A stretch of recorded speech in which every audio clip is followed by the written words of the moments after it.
Olá,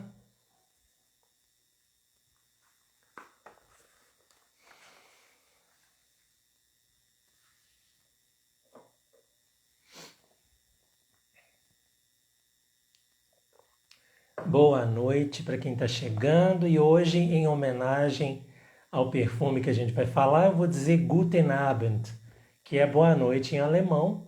A gente vai entender um pouco mais daqui a pouco isso. Guten Abend, então, para vocês, para a gente poder começar essa nossa aula de hoje, que é uma série de vídeos que eu intitulo Boa noite para todo mundo que está chegando, Guten Abend,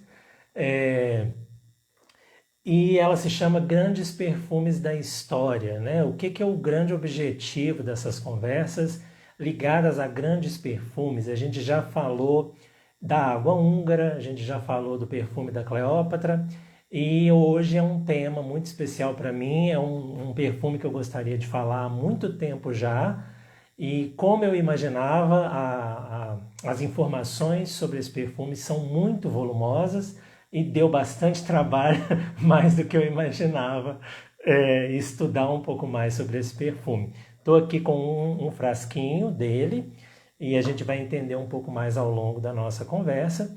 Então, esse espaço para falar de grandes perfumes é para a gente trazer mais informações ligadas à cultura da perfumaria, porque fazer perfume é muito mais do que simplesmente a gente ir lá e misturar, né, as nossas soluções e contar a nossa história com os cheiros. A gente é muito fundamental para quem estuda perfumaria e trabalha também ter esse lado de cultura, conhecer mais da própria cultura do que se faz. Então o grande objetivo é trazer um pouco mais de informação em relação a isso, tá? Para quem não me conhece, tá? Normalmente sempre tem alguém que não me conhece, eu gosto de me apresentar. O meu nome é Elton, eu sou farmacêutico e professor de perfumaria natural, sou o criador aqui desse perfil, que é a FSA Perfumes Naturais, e o meu trabalho se concentra em ensinar a fazer perfumes naturais de uma forma muito autêntica, de uma forma muito especial, para quem quer contar suas histórias com cheiros. Então tem algumas coisas que eu gosto muito de trabalhar. Essa é uma das pegadas principais, essa ideia de ver o perfume como uma história que a gente conta com os cheiros. E se tem um perfume que tem muita história, né, que conta e faz parte de tudo, da vida da humanidade, é esse perfume que a gente vai falar hoje, certo? O nosso tema de hoje, então, eu coloquei lá na chamada Água de Colônia, o perfume de Napoleão. E é precisamente sobre a água de Colônia que a gente vai conversar. E eu já queria comentar com vocês, eu falei um pouquinho, né, do trabalho que deu aí juntar essas informações. Hoje é um dia que vai ter cola, tá? Então eu estou aqui com documentos, eu estou aqui com anotações, porque, uau, deu um certo nó na minha cabeça, alguns pontos, mas depois eu acabei encontrando o fio da meada para poder trazer para vocês aqui as informações sobre esse perfume tão maravilhoso, tão especial. Se vocês procurarem na literatura, na internet, ou em livros também, vocês vão ver que a informação sobre a água de Colônia, ela é muito vasta e às vezes dá esse nó mesmo na cabeça da gente, tá? Então é importante, eu sempre gosto de escolher boas referências quando eu estou tentando trazer esse tipo de tema, então eu usei algumas referências que eu considerei de muito boa qualidade. A principal delas é um documento do Museu Internacional de Perfumaria de Grasse, especificamente na exposição que foi organizada em 2019 e 2020, que conta a história da água de Colônia. Então eu estou usando esse documento como uma das minhas referências principais, um documento que foi escrito por uma mulher chamada Elisabeth de Feydeau, que ela é uma historiadora e com um foco especial em história da perfumaria. Então isso me deixou mais tranquilo acerca das informações sobre um perfume que já tem tantas lendas e tantas histórias em torno dele. Então essa contextualização é muito fundamental. Boa noite então, Guten Abend, para quem está chegando aí. Andréia, estou vendo que chegou aqui, seja bem-vinda, querida. Então, meu povo, eu dividi essa conversa, esse ponto aqui que a gente vai falar hoje sobre o perfume de Napoleão em 3 grandes blocos que eu quero trazer para vocês. O primeiro deles eu estou chamando de história, contexto e histórias, para a gente entender um pouco de onde que veio esse perfume. Depois eu vou falar um pouco sobre o sucesso e coisas que vieram a partir do momento que ele foi lançado e algumas coisas que aconteceram depois. Aí sim a gente vai falar do cheiro propriamente dito, do cheiro, da parte olfativa mesmo da água de colônia, e depois eu quero finalizar, são 4 partes, com o que eu estou chamando de desdobramentos. São coisas que, impactos que eu gostaria de destacar, isso aqui é o meu olhar, é claro, dentro do que a água de colônia trouxe para a perfumaria como um todo, né, ao longo, desde quando ela foi lançada até os nossos dias atuais. Tá? Então eu espero trazer isso para vocês. Então eu já mostrei para vocês, só para vocês entenderem com o que eu estou aqui. Esse aqui é um dos tipos de água de colônia, na verdade é o que é chamado de água de colônia original, de uma casa lá da Alemanha. Esse aqui eu ganhei de uma amiga minha que foi na Alemanha e trouxe para mim. E aí esse aqui é o que eu tenho aqui. Embora eu conheça outras águas de colônia pelo cheiro, essa aqui é a que eu tenho. Daqui a pouco eu comento. É toda bonitinha, tem toda a identificação, tem a caixinha, ó. E tem esse negócio que eu vou mostrar para vocês depois, que é um documento que vem com o perfume, com uma lista de usuários ilustres. É assustador o negócio, é muito legal. O que se traz, né?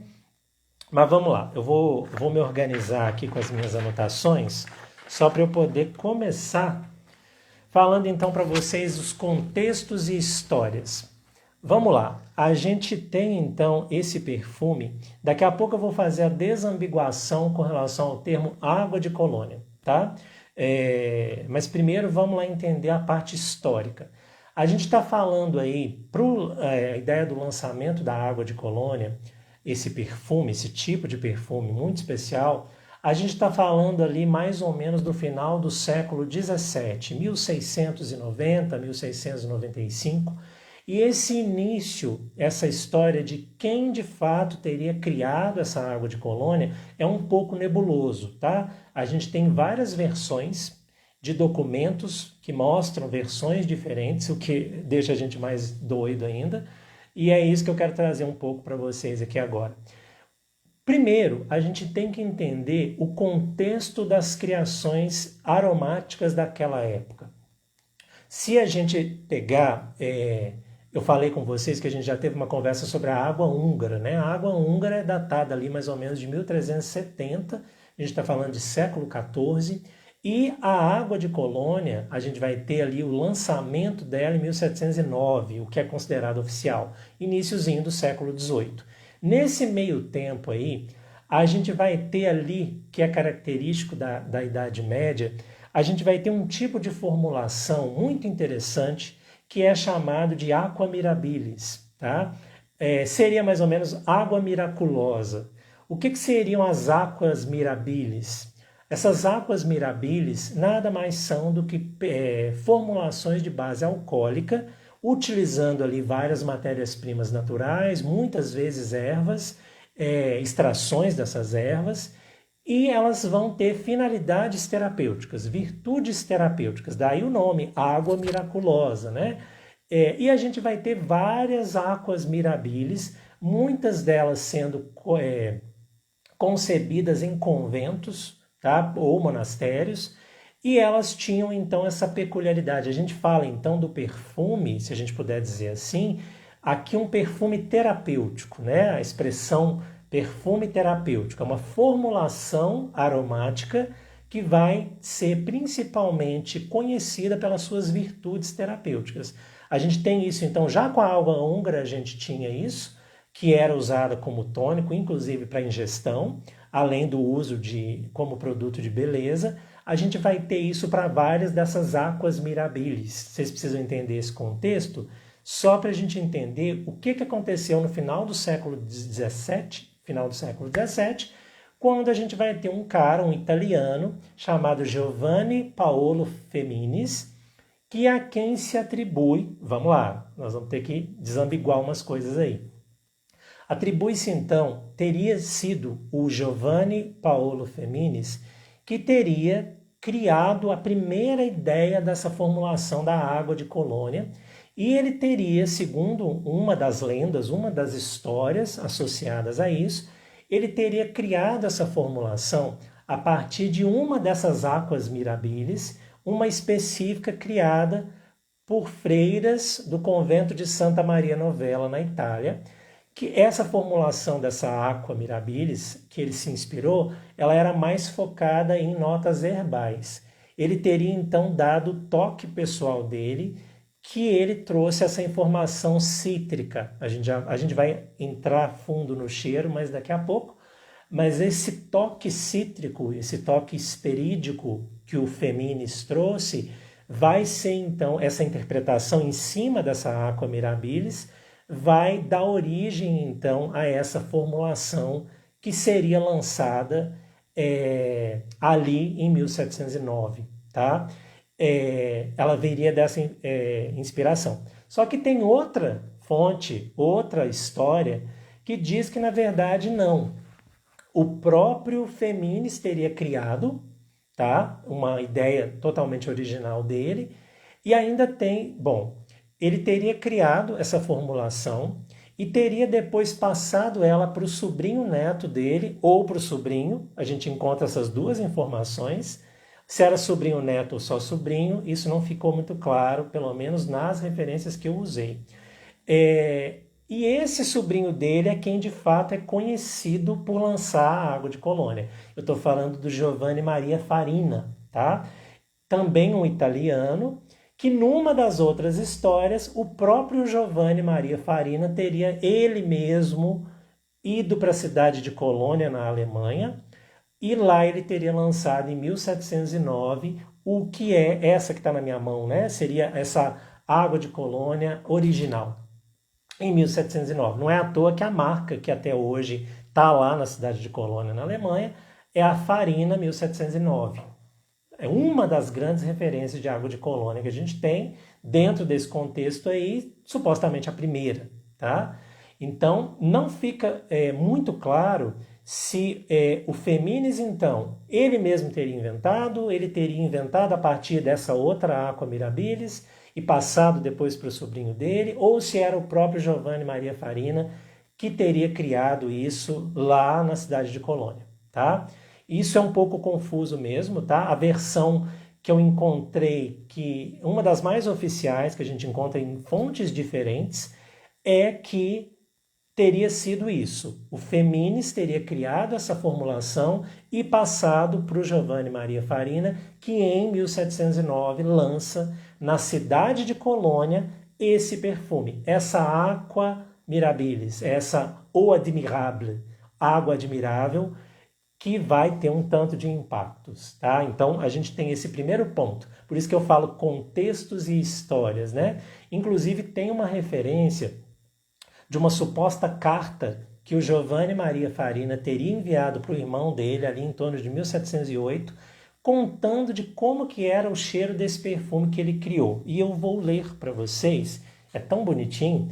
Ele comenta o seguinte: eu criei um perfume que me lembra das manhãs de primavera na Itália, onde os narcisos e as flores de laranjeira brilham depois da chuva, e esse cheiro me refresca ao mesmo tempo que me estimula os sentidos e a imaginação.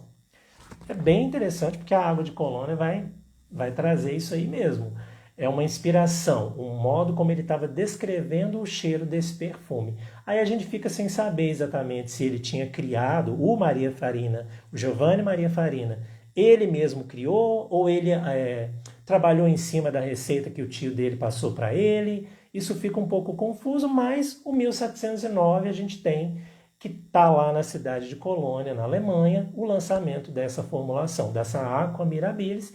E então o nome agora vocês entendem, né?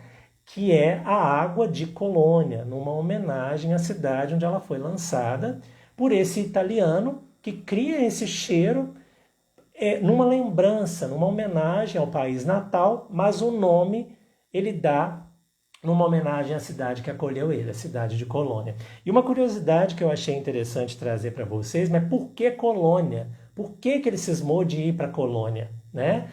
O que acontece? Naquela época, a cidade de Colônia era um lugar muito próspero em termos de comércio. Então, ela era chamada, segundo essa historiadora que eu comentei, de a Roma do Norte.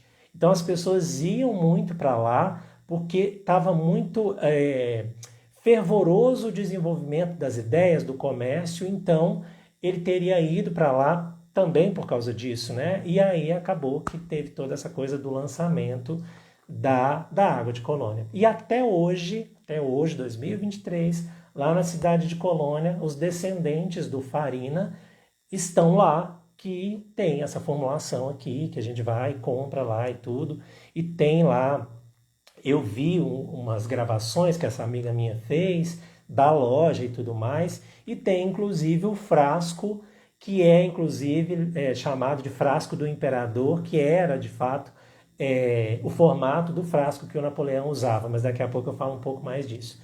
Esse é o primeiro momento, é isso que eu queria trazer para vocês nesse primeiro momento, sobre essa contextualização desse perfume, que ele não tinha só função de perfumar. Eu vi uma expressão que eu achei muito legal, que ele está ali na encruzilhada de produto de beleza, produto de higiene e de produto terapêutico, produto com virtudes terapêuticas, porque ele nasce dessas águas miraculosas que faziam, que eram famosas ali na Idade Média. Tudo bem? Tudo certo até aí? Esse primeiro contexto tá ok? Deu para entender, meu povo? É muito interessante a história, é muito rica, sabe? A gente fica até empolgado. Espero que sim. Aí vocês vão me falando aí. Seguinte, a partir disso, um tanto de coisas colaborou para esse sucesso. A gente entra agora naquele segundo momento, o sucesso. A água de Colônia, então, é lançada lá na cidade de Colônia, na Alemanha. Então, ela vai ter esse nome, Água de Colônia, Königswasser, no alemão mesmo, e vai começar a se espalhar. E várias razões ajudaram para isso. Uma razão que eu queria destacar é que ali, 1709, a gente está falando do início, então, do século XVIII. E ali começa, depois de toda aquela coisa da peste negra, que inclusive os banhos eram até proibidos, porque acreditava-se que limpar a pele desprotegia a gente. Agora, no início do século XVIII, os banhos começam a voltar, eles começam a ser indicados de novo. Então, os produtos ligados à higiene, como vai ser o caso de muitas dessas aqua mirabilis, eles vão começar a ser mais usados. E a água de Colônia, além disso, né, dessa propriedade de higiene, o cheiro maravilhoso dela, veio em contraste com muitos dos cheiros que eram usados até então. Cheiros que eram mais pesados. O pessoal mesmo, para poder se perfumar, era muito usado tecido com perfume, que a pessoa passava e não se usava água, né? Agora, com essa coisa do banho começar a ser valorizado de novo, esses produtos, então, representados belíssimamente por essa água de Colônia, ela começa a ganhar cada vez mais importância. E tem um outro fato, esse crescimento de importância vai culminar em 1727 com a Faculdade de Medicina da cidade de Colônia, atestando, reconhecendo propriedades terapêuticas para essa água de Colônia, essa eau admirable do Farina. Isso vai contribuir mais ainda, né? Para poder fazer sucesso. E esse cheiro, então, ele vai literalmente incendiar a Europa, né? Porque ele vai começar a se espalhar, vai começar a ser cada vez mais valorizado, e ali de Colônia ele vai se espalhando cada vez mais. E tem um ponto interessante nessa coisa das virtudes, né? Que no caso da água de Colônia em particular, ela era usada para um tanto de coisa. Além da questão da limpeza e do cheiro, a gente vai ter ela podendo ser usada para tratar dor de cabeça e até para diminuir a frequência cardíaca, sendo inclusive indicada tomar ali um tantinho de gotas todo dia. Eu estou falando de uso oral mesmo, de ingestão. A gente ainda não tem essa separação do que a gente conhece hoje como perfume puramente para uso externo, a gente tem nessas aquas mirabilis, a gente vai ter as misturas de uso, né? Uso interno, uso externo, enfim. E essas virtudes da água de Colônia, esse sucesso foi tão grande que todo mundo começou a querer fazer uma versão da água de Colônia. A falta de regularização dessas coisas de propriedade intelectual, esse trem tudo na época, e a questão das pessoas verem o quanto que isso trazia dinheiro, o quanto que isso era economicamente vantajoso, então começou a inspirar várias pessoas a criarem as suas águas de Colônia, muitas vezes falando que era aquela água lá e na verdade não era a água do Farina, né? E assim, a gente inclusive vê muito em filmes, né? Aqueles viajantes com aqueles perfumes, isso aqui cura tudo. E naquela época isso ficou muito forte. Muita gente criando as suas próprias águas de Colônia, dava um toquinho disso ali, colocava um pouco mais disso aqui, era mais especiada, era mais aromática. E aí, essa aqui é a melhor, essa aqui vai curar isso, isso e isso, essa aqui vai curar aquilo, aquilo e aquilo. Então essas virtudes miraculosas foi chegando nas raias do absurdo, do negócio servir como uma panaceia para tudo, tá? E a gente vai espalhando isso cada vez mais. Vai chegar ali um pouco mais tarde, já passaram aí algumas décadas, esse perfume vai chegar na França, levado pelos soldados franceses, teve uma guerra ali mais ou menos no meio de 1800, que vão levar essa eau de Cologne, que vai chegar no reinado de Luís XV. Inclusive, o reinado de Luís XV é um reinado que é chamado de a Corte Perfumada, que era muito conhecida pelo uso exagerado de perfumes virtualmente em praticamente tudo, né? Nos móveis, nas cortinas, nas perucas, na roupa, enfim. O Luís XV era também conhecido por ter um traço hipocondríaco, então qualquer coisa que chegava para poder curar era muito bem-vinda.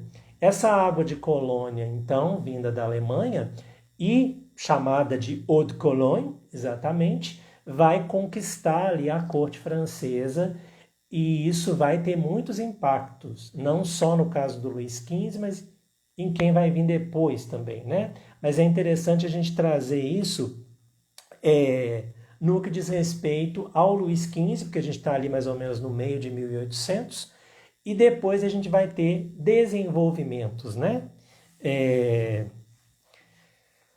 Para a gente poder continuar a nossa história. O que acontece, né? É 1700, perdão, tá? Não é meio de 1800, não, estou viajando na maionese. Meio de 1800, a Revolução Francesa já tinha acontecido, viajei, perdão, eu confundi as datas. Meados de 1700 ali, né? Aí, esse desenvolvimento da água de Colônia, por que eu estou chamando de sucesso? Com essa coisa desse produto que conquistou os corações de todo mundo na Europa, todo mundo querendo fazer a sua água de Colônia, a gente vai ter muitas que o tempo deixou para trás e muitas que se consagraram para além da água de Colônia original do Farina, lá de 1709. Um exemplo muitíssimo famoso, que quando a gente procura água de Colônia, certamente a gente vai encontrar, e provavelmente talvez você esteja me esperando falar dela, é a água de Colônia 4711, que é uma outra água de Colônia, que também foi lançada na cidade de Colônia, na Alemanha, mas quem produziu essa água de Colônia é o Wilhelm Müllens, que vai no lugar, a casa lá, né, o lugar, a fábrica, tinha o número 4711. E aí essa Eau de Cologne 4711 foi criada e lançada muito tempo depois da primeira, porque o lançamento dela foi em 1792, e ela também ficou muito famosa, tanto é que até hoje a gente tem a 4711 sendo comercializada, inclusive muito bonita. Aliás, um frasco muito bonito. Não sei se vocês já viram, se não viram, procurem depois da nossa conversa para poder ver. Das águas de Colônia, eu conheci duas até hoje. Eu conheci a do Farina, que é essa que eu tenho, que é chamada de água de Colônia original, e eu também cheguei a conhecer a 4711. Aí é uma questão de gosto, tá, gente? Eu sou bem fã dessa aqui. Eu achei a 4711 muito azeda pro meu olfato. Achei ela bem assim, bem azeda, bem intensa nesse sentido. Eu achei essa aqui mais interessante. Mas aí é uma questão pessoal, né? Perfumisticamente falando, as duas são muito interessantes. Esse sucesso, então, ele vai chegar em casos como a gente vê esse exemplo icônico de um produto inspirado, né? Que foi a 4711. A gente falou do Luís XV e agora eu vou falar de uma outra personalidade, que é uma personalidade historicamente muito famosa, mas não só famosa pelo que fez na história.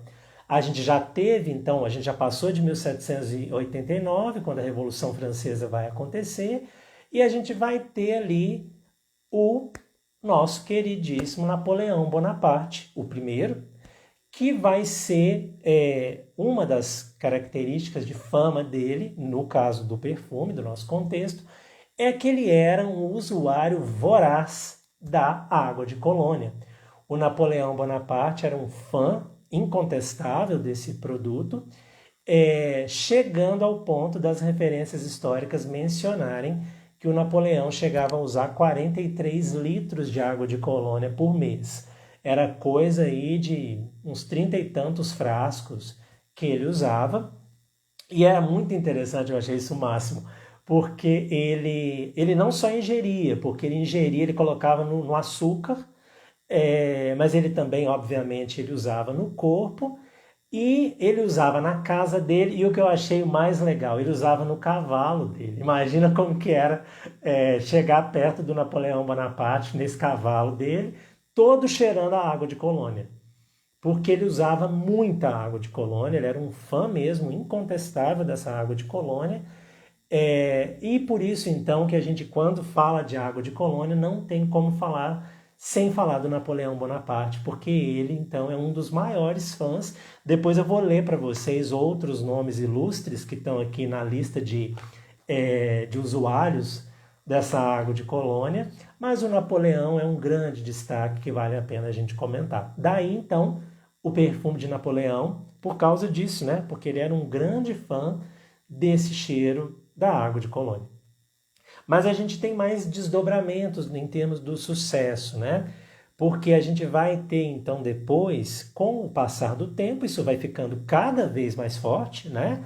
Essas águas de colônia que vão surgindo, as versões que cada um coloca o seu toque pessoal, versões que vão ficar muito famosas, como a 4711, mas tem uma outra, que vai ser de um grande destaque, é uma que está até hoje. A gente vai ter ali, com o passar do tempo, então vai ter o Napoleão I, que é o Napoleão Bonaparte, o Napoleão II, e quando a gente vai ter lá o Napoleão III, no governo do Napoleão III, a gente vai ter a Imperatriz Eugênia, que é a esposa dele. E ela, então, ela vai fazer um pedido muito especial para um perfumista que vai criar aí uma das casas mais tradicionais de perfumaria da França, que é o Pierre-François Pascal Guerlain, o Guerlain, né? Vocês devem conhecer, já ter ouvido falar da Guerlain, a gente tem o Chalimar, que é famosíssimo, a gente tem um tanto de perfume da Guerlain, famosíssimo. Mas falando do contexto da história da água de colônia, então ele vai, a pedido da Imperatriz Eugênia, ele vai criar uma versão personalizada da água de colônia para ela. Essa imperatriz sofria de dores de cabeça muito fortes e ela vai pedir então para ele poder fazer essa versão. No site da Guerlain, vocês podem procurar lá depois, menciona-se que essa água de colônia criada para ela teria sido o primeiro perfume sob medida. E é muito interessante, eu não sei se foi o primeiro, mas com certeza é um que vale a pena destacar, né? Um perfume pedido. Faça um perfume adequado para mim, para o meu contexto. E ele foi então, o Pierre fez um perfume que deu tão certo que ele primeiro foi usado pela Imperatriz durante um bom tempo e depois ela liberou que ele comercializasse. Uma coisa que ajudou muito o grande sucesso da Casa Guerlain que ali nascia, né? E esse perfume é conhecido como Eau Impériale, ou Água Imperial de Guerlain, e é um perfume que a gente tem até hoje. O frasco é maravilhoso. É um frasco muito bonito, ele tem uma tampa com uma bola em cima e várias abelhinhas assim em torno dele. É muito lindo, vale a pena vocês conhecerem depois. E um perfume, então, que ele vai caprichar ali nas notas típicas do perfume, mas ele vai dar uma carregada no Petit Grain e na flor de laranjeira, que vão ajudar aí essa ideia desse lado calmante aí, que vai ajudar muito no caso da Imperatriz, né? Isso aí é 1853, tá? 1853, atribui-se aí esse lançamento da Eau Impériale da Guerlain, que a gente ainda encontra hoje, tá? Essa é uma outra água de colônia. Vocês estão vendo então que eu falei de 3 águas de colônia muito famosas, a do Farina, a 4711 e agora eu estou falando da Eau Impériale. Agora eu vou falar da última, né? Das 4 que eu vou falar hoje, que é o seguinte: um dos descendentes do Farina, primeiro do Farina, de 1709, ele vai, em 1806, vocês veem que eu não estou seguindo muito cronologicamente não, tá, gente? É só porque agora o meu foco aqui não é seguir a cronologia, mas é falar de pontos importantes. Então, esse descendente do Farina, lá do Farina original, ele vai abrir uma maison em Paris, a Maison Jean-Marie Farina. O nome, inclusive, vai ficar afrancesado exatamente para poder... porque era Giovanni Maria, né? Do italiano, agora vira Jean-Marie. Inclusive para ser mais bem aceito. Ele abre, então, essa casa numa rua muito conhecida, que é a rua Faubourg Saint-Honoré, em Paris, e vai comercializar ali essa fórmula de água de colônia. Mas muitos anos depois, algumas décadas depois, essa casa, essa Maison Farina, em Paris, ela vai ser comprada por uma marca que a gente tem até hoje, que é a Roger Gallet. E Roger e Gallet eram cunhados e primos, que eles vão comprar essa casa desse descendente do Farina, e ao comprar essa casa eles herdam também várias fórmulas, incluindo essa fórmula de água de colônia.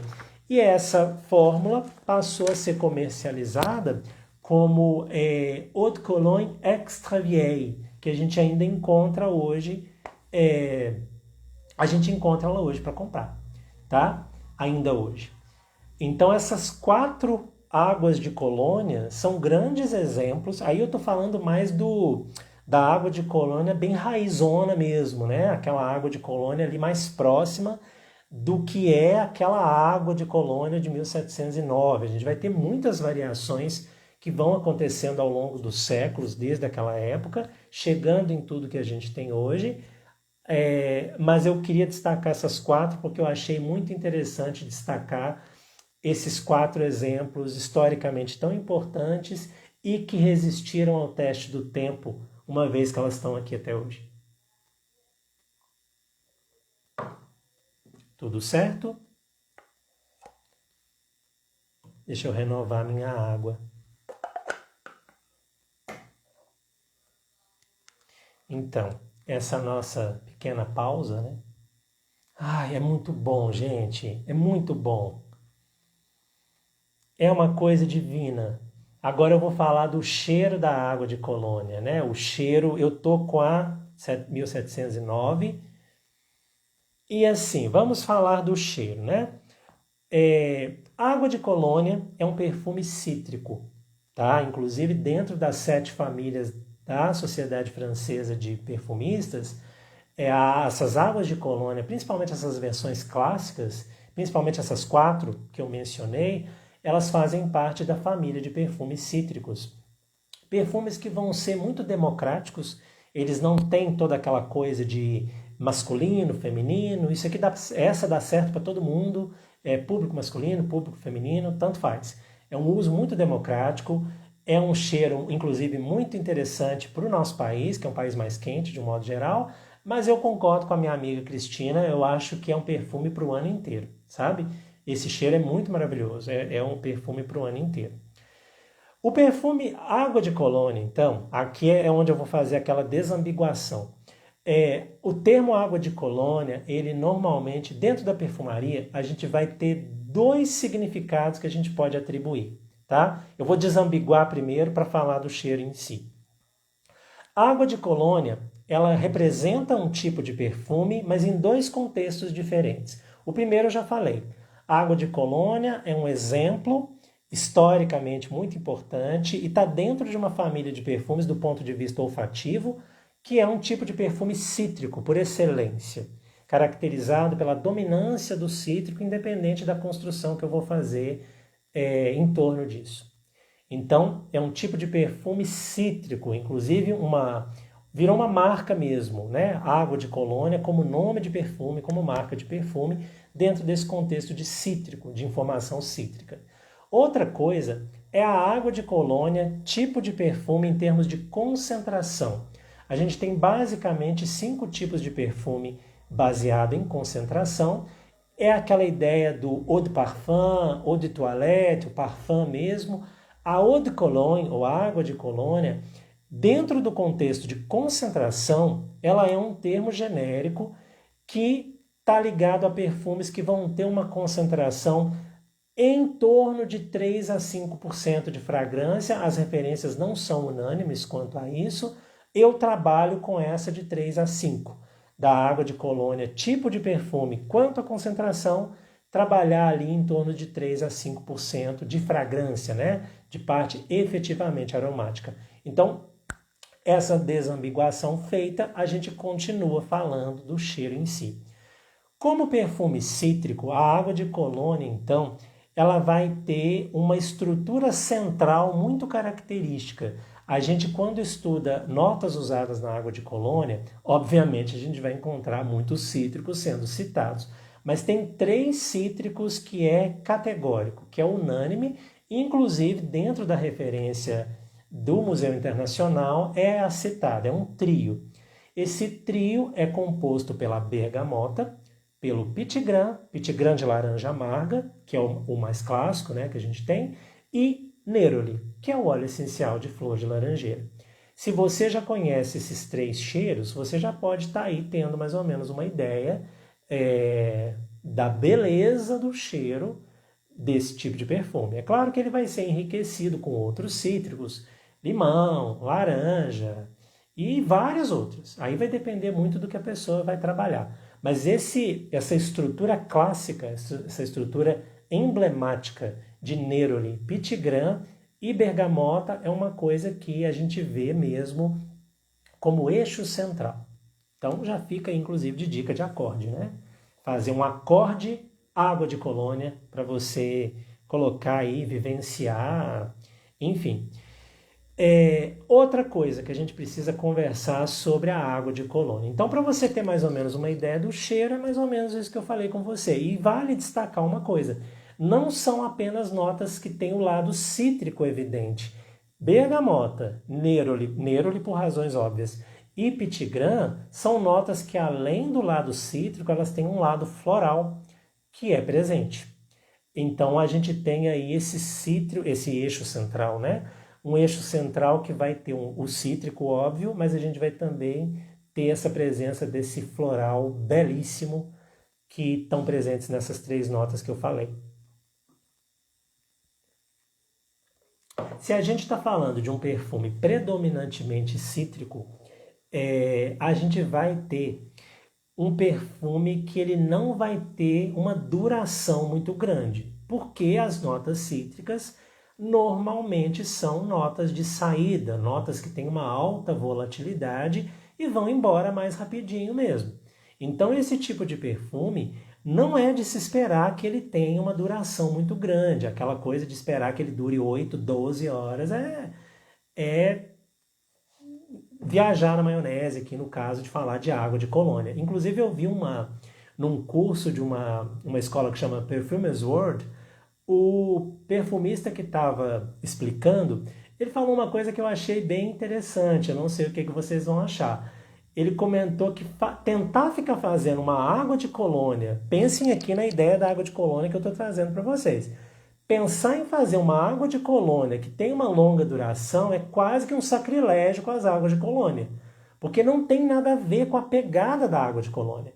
Ela tem toda uma semântica da própria estrutura dela que ela é feita mesmo para durar pouco, pela própria natureza dos cheiros que tem ali. São cheiros, então, que vão ser muito refrescantes, são cheiros que vão ser muito revigorantes, cheiros alegres também, os cítricos trazem muito isso, e eu, pelo menos, concordo com isso. Eu acho que a gente, vamos lá, vamos todo mundo junto fazer cada um aí o seu projeto de água de colônia.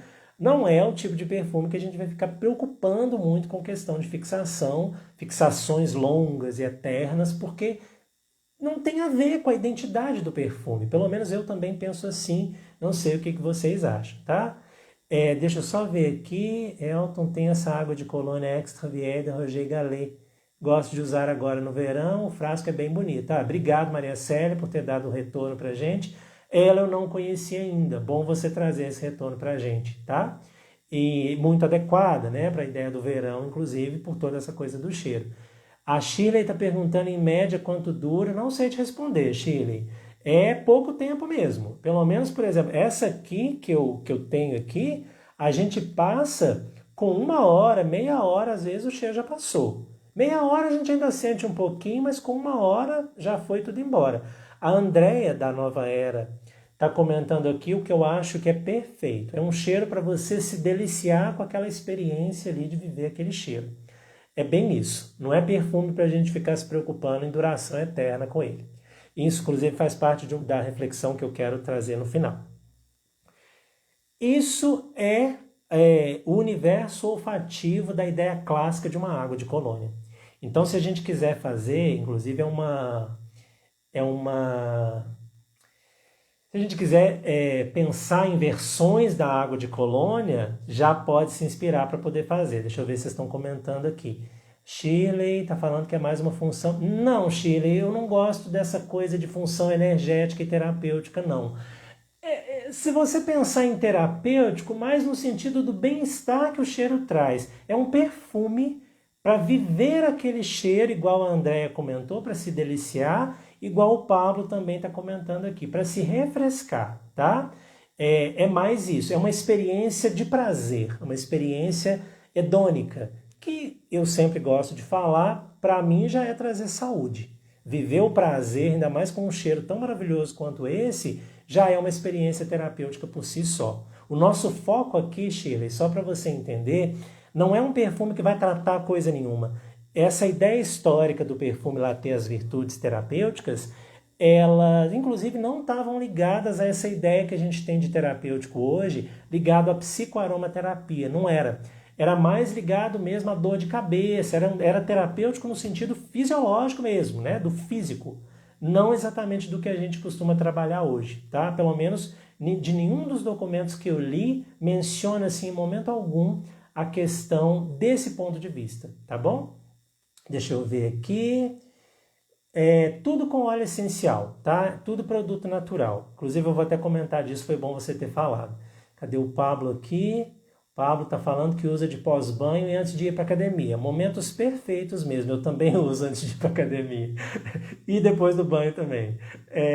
Perfeito, perfeito. Traz esse momento da gente vivenciar, né? É muito maravilhoso. E então, do ponto de vista de perfumaria, um ponto que vale destacar, eu estou aproveitando aqui o comentário da Shirley, esse perfume, estou falando daquela época, estou falando de 1709, estou falando de 1700 e tanto, a gente não tem o ponto que historicamente é considerado o início das notas sintéticas na perfumaria, que é ali mais ou menos em 1880, ali, final do século XIX. Não. A gente vai ter um perfume que ele é natural. Aqui nesse caso você vai ter um perfume 100% natural, o que é uma coisa muito interessante da gente destacar, né? É um perfume que marcou tão profundamente a história da perfumaria, até hoje, tendo versões aí que resistiram ao teste do tempo. Naquele início, pelo menos, é claro que hoje a gente já deve ter tido alterações que incluem notas sintéticas, inclusive para fazer o perfume durar um pouquinho mais, porque elas vão colaborar muito com isso. Mas é interessante destacar que essa água de colônia, quando surge, encanta e espalha para todo esse universo, ela vai ser um perfume natural. Eu achei que era interessante a gente destacar exatamente pelo contexto aqui desse perfil e da maioria das pessoas que está aqui me vendo, né? Essa ideia de criar perfumes naturais, tá? Certinho, deixa eu ver, eu devo estar falando demais de novo, né? Aí, tá vendo? Eu tô falando demais de novo, mas eu já tô chegando no final. Eu agora vou falar então dos desdobramentos. A água de Colônia, então, esse cheiro maravilhoso que vai conquistar a Europa, que vai conquistar o Napoleão Bonaparte, que vai trazer inspirações de dezenas e dezenas de criações que muitas ficaram no passado, outras estão aí até hoje, mesmo que tenham alterações. Desdobramentos importantes da água de Colônia para a perfumaria, é um olhar que eu queria trazer para a gente refletir. A gente vai ter, o primeiro ponto que eu queria destacar é o quanto que a água de Colônia foi importante para estimular a criatividade de criação perfumística, né? A criatividade para os perfumistas, para os criadores de perfume. Essa coisa de todo mundo querer fazer a sua versão de água de Colônia, muitas vezes para trazer esses benefícios terapêuticos, acaba que estimulou muito o desenvolvimento da própria arte da perfumaria, por estimular, vou criar a minha, né? Vou fazer a minha versão que vai ser a melhor de todas e vou começar a comercializar. Isso eu achei muito interessante. Um outro ponto que está diretamente ligado com o grande sucesso da água de Colônia e também aquela questão que eu falei dos banhos, uma coisa que ficou ainda mais forte, a gente estava falando ali de início de século XVIII, mas depois no século XIX, todo o século XIX, início do século XX, toda a questão do banho, da higiene, ficou ainda mais valorizado, todos os benefícios, indicações médicas, e esse tipo de perfume ganhou ainda mais potência, ganhou ainda mais impacto. E uma coisa que se refletiu é que começou a precisar de produzir grandes quantidades. Então a água de Colônia e os seus desdobramentos também contribuiu com o desenvolvimento da indústria da perfumaria, porque ao precisar produzir maiores quantidades e tentar trabalhar, por exemplo, em reprodutibilidade, a gente vai ter uma coisa que a gente tem até hoje na indústria, que é a produção de grandes quantidades de uma maneira que visa a reprodutibilidade do cheiro, né? E isso é uma coisa muito interessante que a água de Colônia também trouxe, que eu achei que era interessante a gente destacar, tá? Uma coisa interessante que aconteceu, né, lá nos desenvolvimentos dessas águas mirabilis, a água de Colônia, do tratamento, é que teve uma época, ainda ali quando estava o Napoleão Bonaparte, que ele baixou um documento lá, né, promulgou um documento que obrigava o pessoal que estava vendendo as formulações, que então eram usadas para beber, para usar na pele, enfim.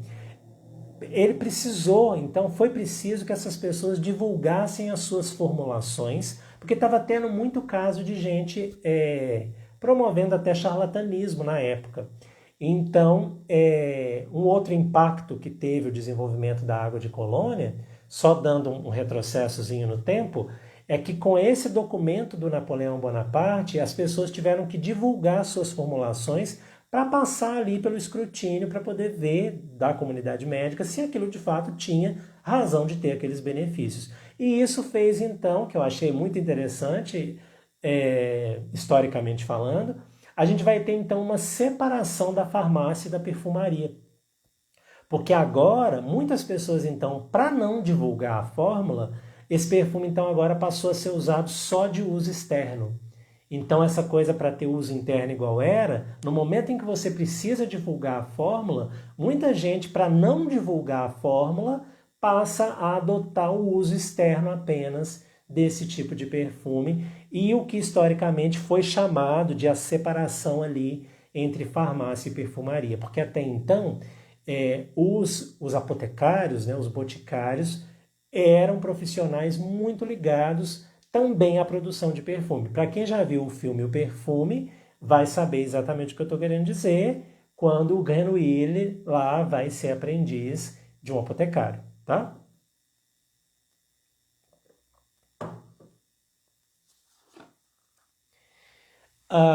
Um outro impacto que vale destacar é o quanto que a partir dessa onda que a água de Colônia teve, de estimular esse tanto de coisa, a gente vai ter as próprias ondas de apreço à água de Colônia ao longo da história até os nossos dias.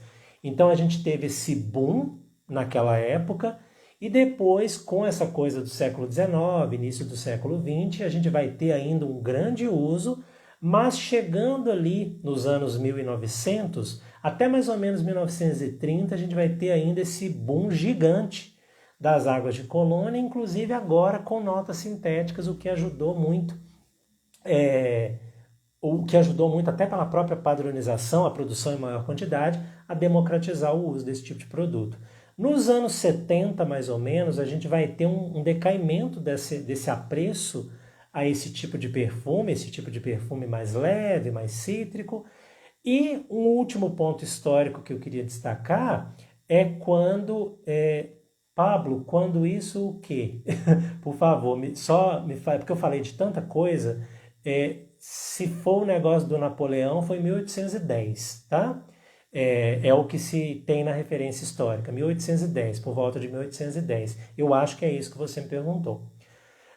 E aí a gente vai ter agora, então, dos anos 2000 para cá, a gente vai ter um novo boom desses perfumes água de Colônia e água de Colônia like, né? Essa pegada leve, enfim.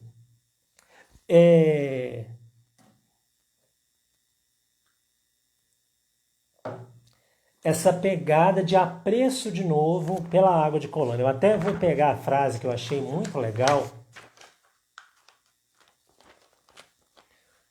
Pablo, que desdobramento é esse que você está falando? É isso que eu falei? Esclarece aí para mim, eu fiquei confuso aqui agora, tá?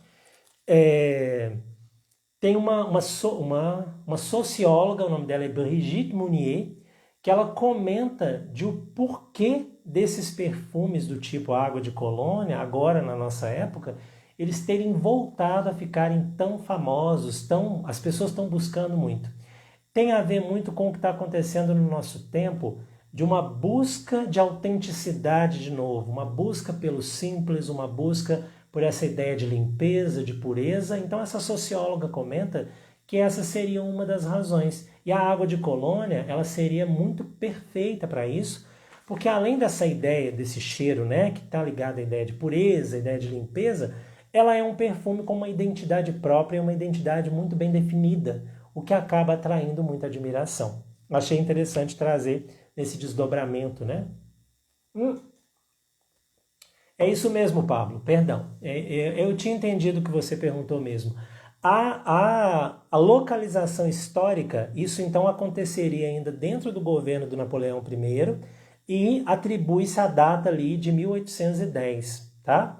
Para esse documento que ele teria feito para essa divulgação das fórmulas, tá? Enquanto eu vou falando aqui, se eu encontrar o trecho exato, eu te falo, senão depois eu te mostro. Tá? Tá num dos meus documentos aqui que eu achei interessante trazer. Tá? Bom, diante de tudo isso, a grande reflexão que eu queria trazer no final, então falando agora de desdobramentos, né? De tudo isso que a gente viu. A água de Colônia impactou o comércio, impactou a indústria, impactou a arte de criar. É um perfume que faz a gente pensar na beleza do perfume natural, que tem um ilustre representante que atravessou os séculos e inspirou muitos perfumes maravilhosos. A grande reflexão que eu faço é uma reflexão que a gente, né, quando fala-se de perfume, muita gente, quando vai perguntar de um perfume, a pessoa nem pergunta se o cheiro é bom, ela pergunta quantas horas que ele dura. Então, a grande reflexão aqui é uma pergunta que eu costumo, inclusive, fazer para o pessoal, para os meus alunos. Perfume bom é perfume que dura? Pela água de Colônia a gente consegue entender claramente que não, né? Hoje em dia a maioria das pessoas já entende isso, mas tem muita gente que ainda associa só o perfume ser bom, especialmente ao fato dele durar. E a água de Colônia, a gente está falando aí de um perfume secular, de um perfume maravilhoso, de um perfume que atravessou a história, e que é um perfume que dura muito pouco tempo na pele e ainda assim ele encantou aí o mundo inteiro, ele encanta o mundo inteiro até hoje. E só para vocês verem que eu não ia deixar isso passar, eu estou aqui com a lista, ó, dos clientes ilustres da... Esse aqui é da Farina, né, da original, Água de Colônia original. E então, obviamente, o Napoleão Bonaparte, vocês já sabem que é um desses ilustres usuários. A gente vai ter também o Napoleão III e a Imperatriz Eugênia, que eu já até comentei que a Imperatriz Eugênia inspirou a água ao Ampérial da Guerlain, mas tem uns nomes que eu achei sensacionais comentar. Simplesmente a gente tem o Gustave Flaubert, que é o autor do livro Madame Bovary, para quem conhece. A gente tem o Oscar Wilde. A gente tem também o Goethe, que é o escritor do Werther.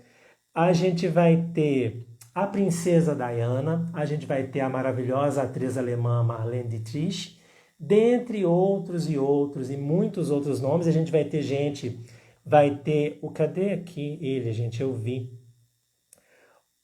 Vários reis de Portugal, tá? Agora eu perdi aqui, porque eu tô tentando encontrar, não encontrei. A lista é enorme, como vocês podem ver aqui, são vários nomes desse perfuminho aqui, muito famoso, só gente irrelevante. Pois é, né, Cris?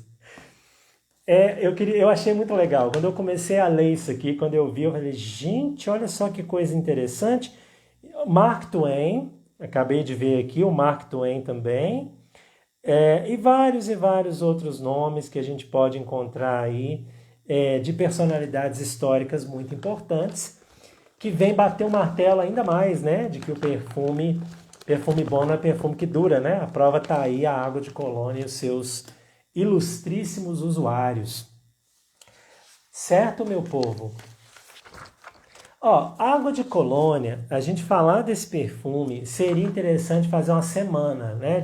Pra gente focar em pontos históricos importantes, composições específicas, variações. Então, o que eu sugiro para vocês, né? Agora eu estou falando para quem quer aprender a fazer perfume ou para quem já faz. Uma coisa muito legal de você ter no seu portfólio de perfumes é uma água de colônia. Por que você não se propõe o desafio de criar uma água de colônia sua, né? Que tem a sua personalidade, que você vai explorar ali. Isso foi feito tanto naquela época na Europa que a gente pode pegar carona nisso, nessa inspiração tão bonita e fazer hoje também, por que não, né? Eu confesso para vocês que eu ainda não tenho a minha água de colônia, a minha versão da água de colônia. Mas estudar sobre esse assunto me deixou tão empolgado que é um dos projetos que estão ali como lista de prioridade. Então, que vocês também possam se inspirar para poder fazer isso. Tá bom? Certinho?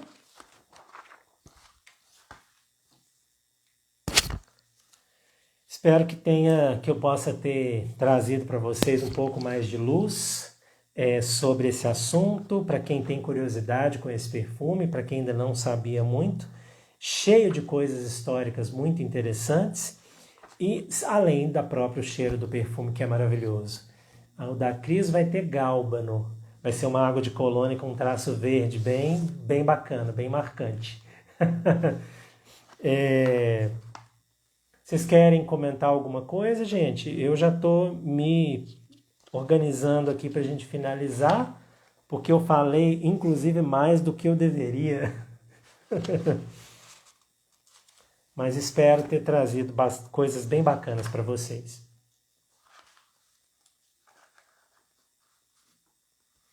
Aí, ó, o Pablo está comentando, vai ficar interessante, com certeza. Vai ficar mesmo. Seria legal, inclusive, fazer uma brincadeira, né? Juntar o povo um dia, fazer um workshop só de águas de colônia, para todo mundo poder criar a sua versão da água de colônia. Seria maravilhoso, uma coisa assim, né? Já pensou? Seria muito legal. Algo para se pensar, né? Cenas do próximo capítulo. Então, muito obrigado, gente. Obrigado por vocês que estiveram comigo até aqui. Obrigado por assistirem. Obrigado vocês que vão assistir depois também. Eu sei que tem gente que não consegue agora, mas vai poder assistir depois. Que esse perfume maravilhoso, que esse cheiro lindo e maravilhoso, que eu termino aqui sentindo essa coisa incrível, possa inspirar a gente a continuar o nosso caminho de criação, de estudo da perfumaria. Em breve eu vou voltar com outros perfumes historicamente importantes, já tenho ali alguns que estão na lista, embora eu não lembre agora qual que vai ser o próximo.